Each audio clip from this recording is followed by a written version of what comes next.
If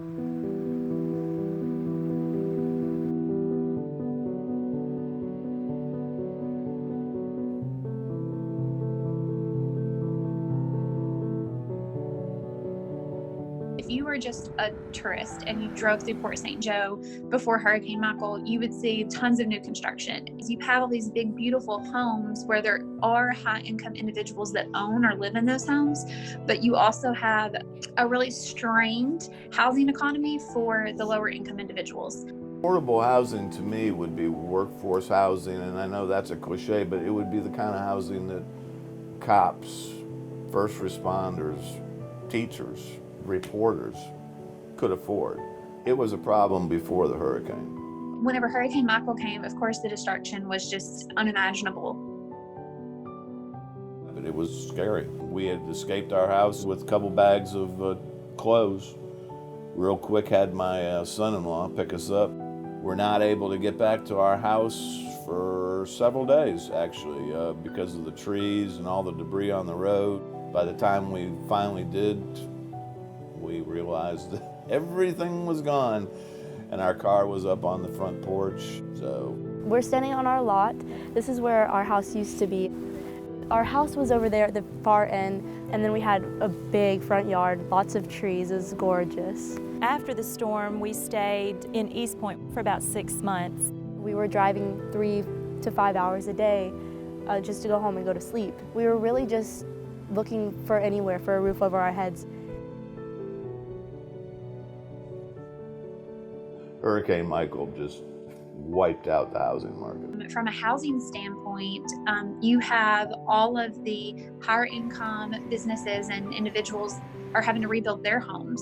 And so where it was strained before only for that low to moderate income, now you feel that strain all the way up.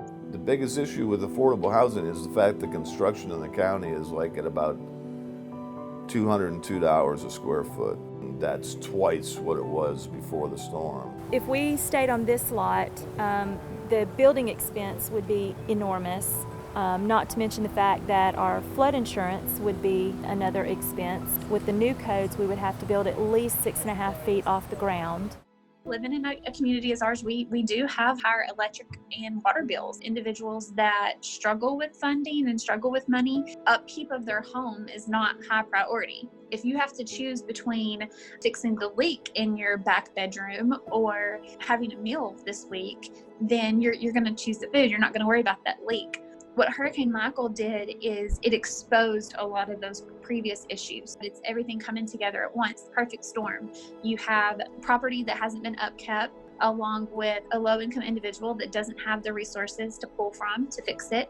And then now they've lost their job. They've lost their income. They've lost their way of living. In 2015, the median family income was $46,000, where in 19 it was $50,000. So they're saying that the majority of individuals should make in that $46,000 income bracket. Realistically speaking, is crazy. I mean, just at $14 an hour, you're looking at $29,000, $30,000 a year.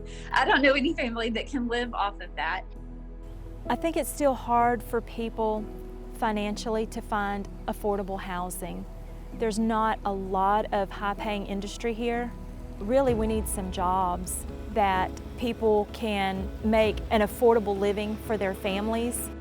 We had the paper mill, we had the box plant, we had basic. Now it's a tourist town now, and so it's not that many jobs, And then we had the storm to come, and then that ran a lot of folks off. What do we need to do to get people back here? Because this place really needs revamp really bad. I don't want to get passed over because we're getting further and further behind.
Joe is such a resilient community. After the hurricane, I just felt so overwhelmed with pride in our community, because not only were we able to get hit with a massive storm and have so much damage and so much loss, but you don't really look at income when you're in a natural disaster. You don't look at race or ethnicity. It's all about, that is a person that needs help, and that is a community that needs help, and that's a family that needs help, and what can we do to help them?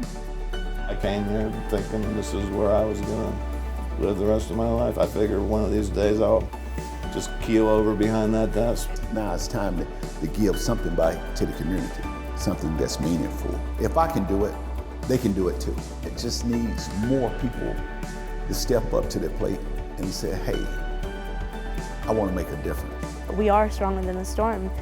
It affected a lot of us, but we're coming back stronger than ever, so this is who we are. We're survivors.